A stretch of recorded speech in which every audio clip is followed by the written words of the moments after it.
So I wanted to talk to you guys today, just give y'all a little structure on what a business is. I'm not sure what you guys have already studied. Y'all fill me in. Y'all know about the different type of, the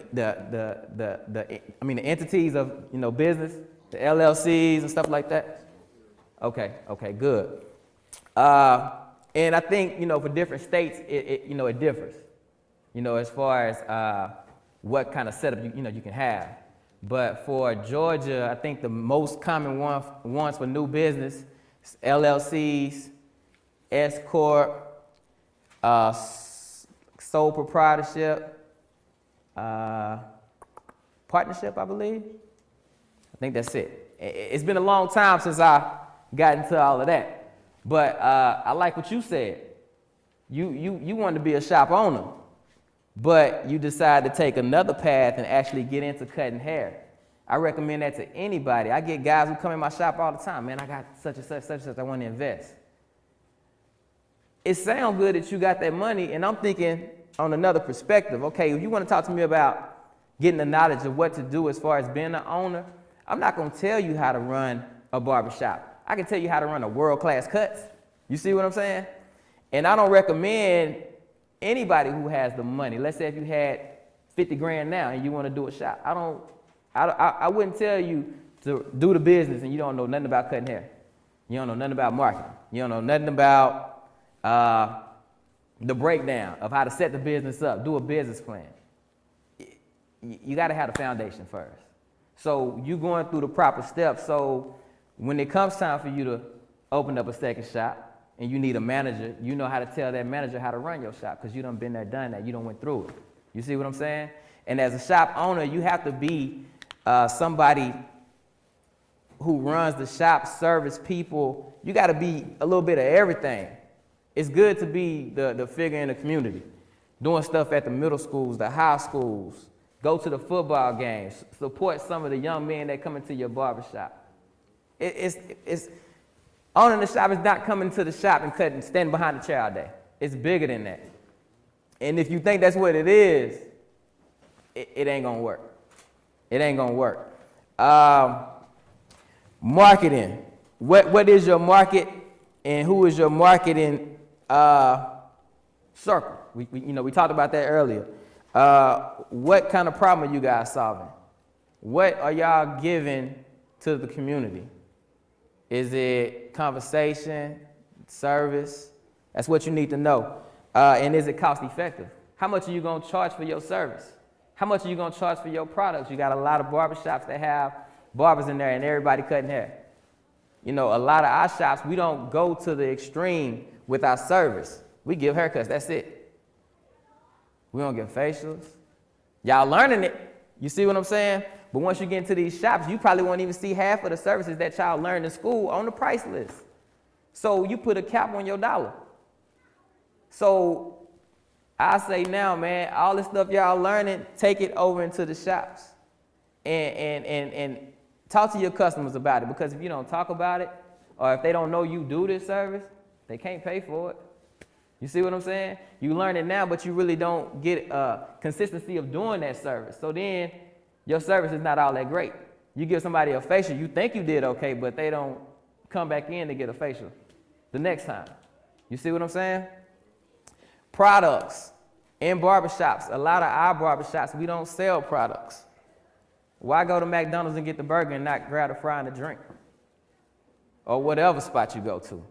You see what I'm saying? Give them an excellent service and do your best, but also tell them about products that you know that work. You deal with people all day, every day. You should know about every product that's out on the market. See what I'm saying? You want to create ways, man, to set yourself outside of everybody else and increase your bottom line. Because a haircut by itself ain't going to do it. And, it could be something as simple as a razor line.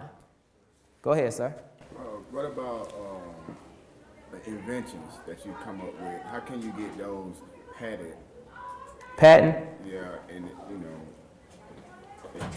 how can you get those patented? Because I haven't invented anything yet, I don't know the full detail of it. But my mind flows and I'm thinking all the time of different stuff that I could do that will make my service easier. Or what can I come out with that other barbers need to service these customers? My say to you is do your research, do your homework, and I'm gonna touch on that a little bit later in my speech or whatnot. Anybody else got a question? I'm just flowing here, so don't be afraid to raise your hand and ask a question. It's not rehearsed. I just wrote some stuff down. I didn't feel like I needed to rehearse this because this is what I do on a daily basis. It's what I do on a daily basis, man. We talked about product and service, setting goals, and I'm talking about 4 key points in business. You don't have to be a shop owner to know all of these key points. The bottom line is you're a barber. You're your own business, whether you're a shop owner or you standing behind a chair inside of somebody else's shop. You see what I'm saying? The luxury that you guys have when you guys have a license is if you don't like the environment you work in, you don't like the shop owner that you're dealing with, you're free to go. You're not tied down to one shop.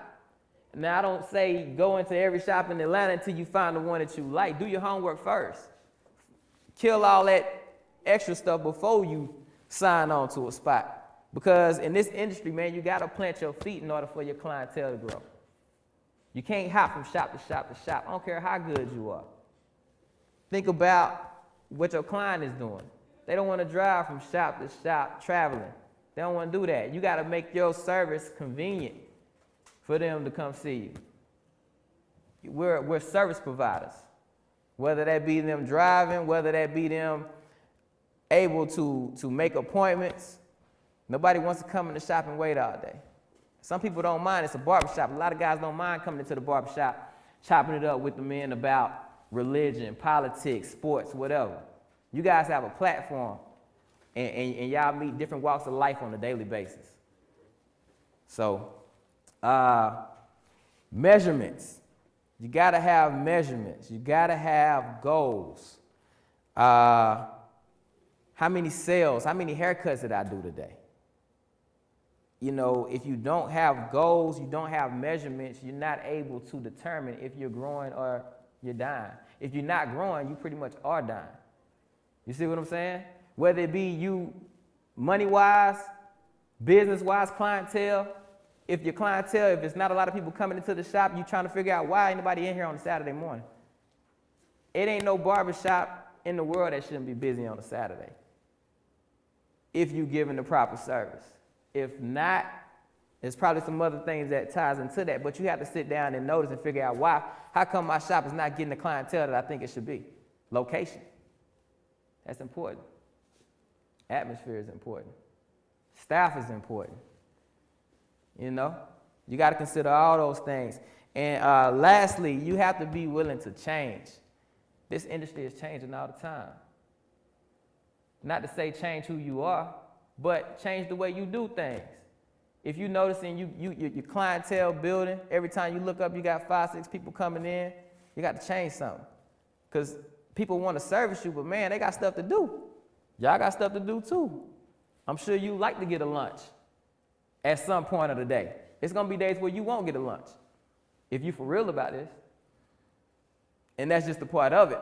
But you want to be able to accommodate your customer the best way you can.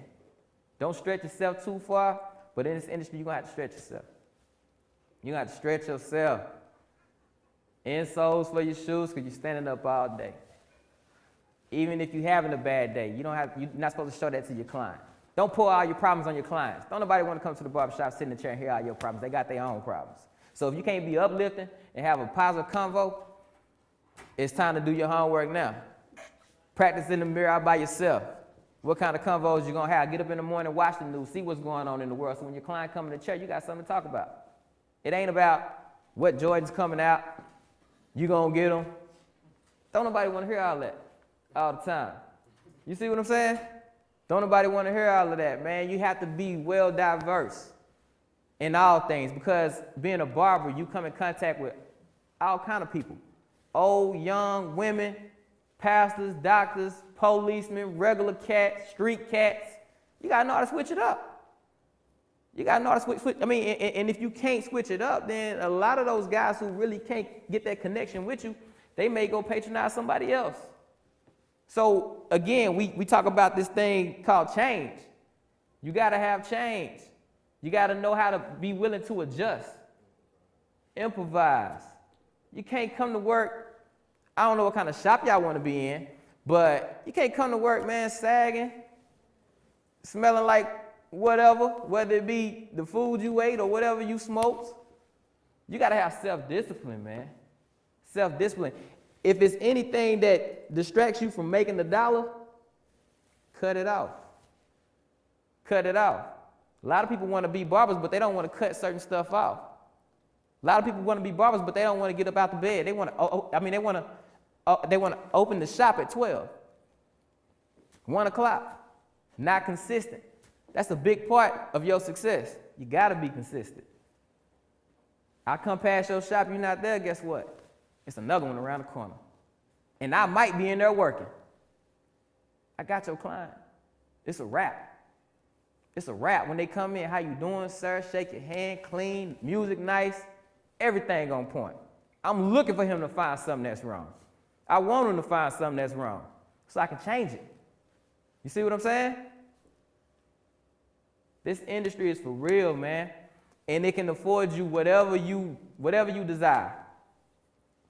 I got a lot of passion. I had a lot of passion for this industry when I was young. But now, being a shop owner, years and years later, I've been licensed in the state of Georgia since 2000. Shop owner for 5 years.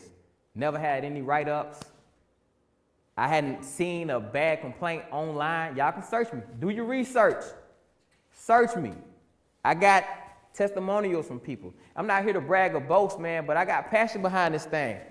And I want to be known as the positive cat, the businessman. I don't want to be known for half of the stuff that people talk about when they talk about barbershops, because half of it ain't good. So I'm constantly struggling and fighting to make myself different, to be the topic of the conversation at the dinner table in a positive light, not a negative light. I have no love for barbers who don't love or respect this industry. I hate it. It's okay, because when the customer meets somebody like that, then they meet me, they say, wow, this dude right here, he what it is. Your skill can be the coldest in Georgia.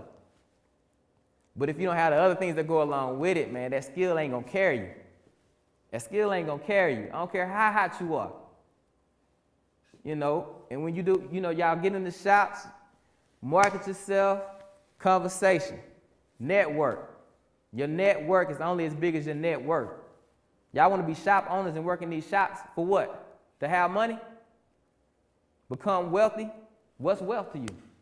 Is that numbers in the account? Or is that changing lives? Or, you know, giving people scholarships? You see what I'm saying? You got to know what your desire and definition of wealth is and set small goals to get there. This barbering thing is something that can take you there. Your skill alone, your conversation, the people you meet, it can be one person you meet that love you or believe in your dream more than you do, and they hit you with 50 grand. It done happen, man, to the people all over. Inventions, you may want to invent a product. Stop using Luster and Curl's Daughter and everything else that's being sold. You have your own product on the shelves at Macy's. Think outside the box. That's what I'm saying. You know, you may want to do a different kind of brush for applying dyes. You know, your Began, your Just for Men. The little brushes that it come with is cool, but you may be able to think of something different. Different kind of blade, different kind of clipper, different kind of standing mat. It's all kind of stuff you can do, man, in this barbering thing.